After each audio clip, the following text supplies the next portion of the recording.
Hello, everyone, and welcome to In the Library. I'm your personal librarian, Bill Girardo. If you're new here, welcome. And if you're returning, welcome back. Here we talk all things books, words, and writing. And today, I'm suited up because we're going to conduct some business. Please stay tuned to the end for an idea I want to pitch to you. But first, come on in, take a seat, let's turn some pages and talk all about cover letters.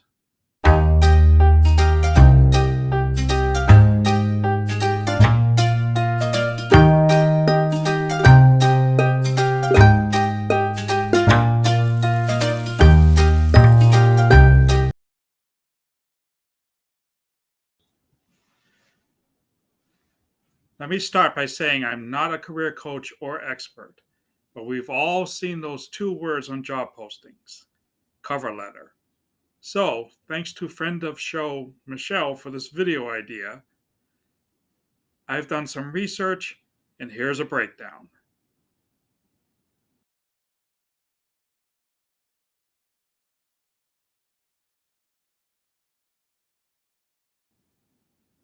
A cover letter is a 3 to 4 paragraph letter that goes into how your experience and achievements fit in with the company's culture and that particular role you're interested in applying for.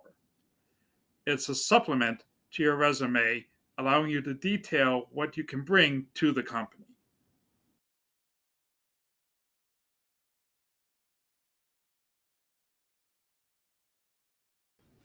Do you always have to submit a cover letter? If the job posting instructs you to, then yes.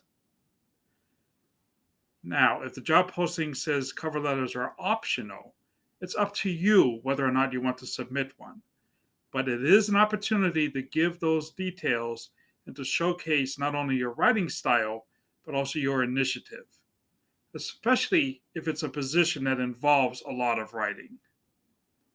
On the other hand, if the posting explicitly says not to submit one, then don't.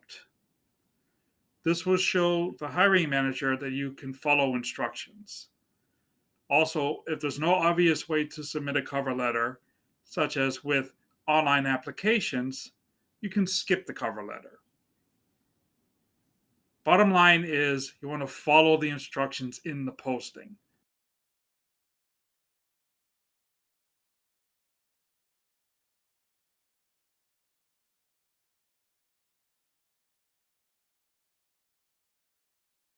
You don't want to just jump right into start typing or writing the cover letter.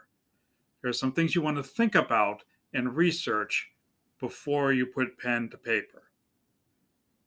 For instance, you want to think about your experiences and how you would like to relate those experiences to the hiring manager. What are the talents, the accomplishments, the skills you want the company to know? You want to think about how you learned about the job opportunity. If it's a personal contact, jot down the person's name and title. If it's from an ad or job board, write down where and when you saw it and list any specific instructions noted in the job description. Think about the company that you're writing to and what drew you to it. Is it a brand that you use all the time that you're loyal to? Is it their culture? Check out the company's website. Check out its reviews. Are they positive or negative? You want to research the company and make sure you agree with its mission, statement, and vision. You want to think about who you're writing to. If it's a specific person, you're going to want to address them in the letter by name and title. If it doesn't list a specific person, you can use Dear Hiring Manager or Dear Human Resources. And if you're going to use Human Resources, you don't want to say Dear HR. You want to spell out the words Human Resources. And the last thing is you want to take note of keywords that are listed in the job description. You want to make note of them so you can use them in the body of your letter.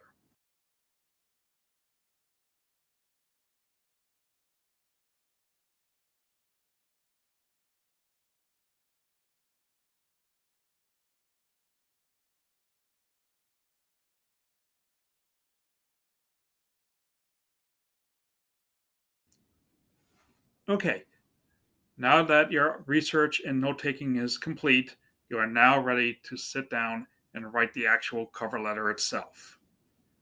When you do that, you'll want it to be formatted left aligned, single spaced, 10 to 12 point in a professional font like Helvetica or Arial.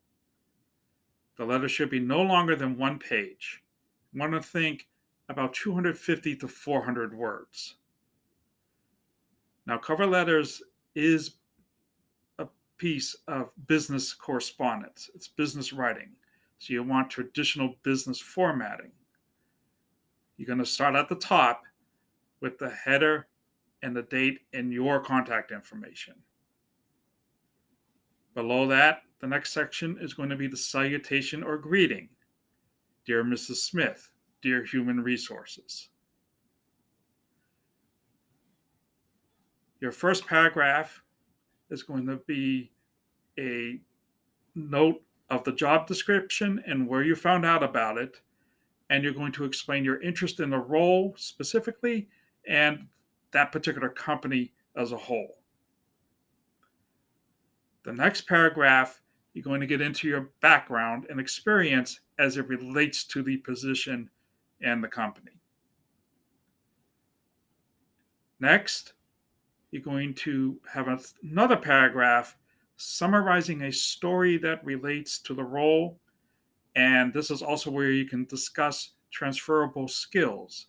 If you're coming from another industry where you learn skills that you can transfer, or another company in the same industry, this is where you would talk about that. Finally, you're going to have the closing and the signature. Closing is you're going to briefly summarize all of the above. You're going to state you're looking forward to the response and what the possible next steps are. At the end, you're going to have your signature. It's important to keep in mind that if you're applying to multiple companies, even if it's similar positions, you want to individualize each letter per the information in each individual job posting.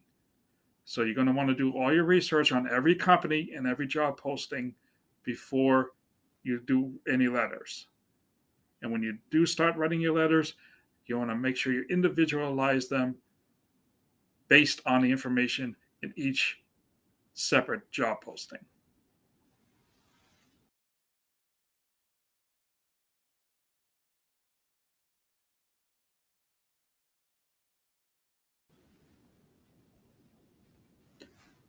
Now, the last step you want to do before sending out any cover letters is to edit and proofread, and edit and proofread again. Even if you want a second set of eyes on it, if you have someone you trust, have them take a look at it. There's no harm in doing that, no shame in doing that. You want to check your spelling, your punctuation, you'll want to check everything. Keep in mind, again, that this is business writing. This is business correspondence. So you want to make sure it is business. And this is your first chance to introduce yourself to the hiring manager. You want to give yourself the best impression that you can. Now, this is just the tip of the iceberg when it comes to cover letters. There's so much more out there.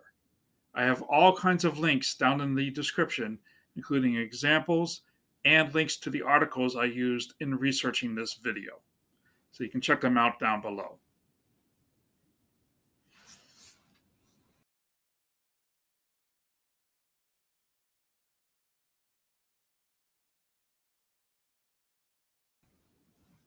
And now, as promised, the pitch I want to make to you.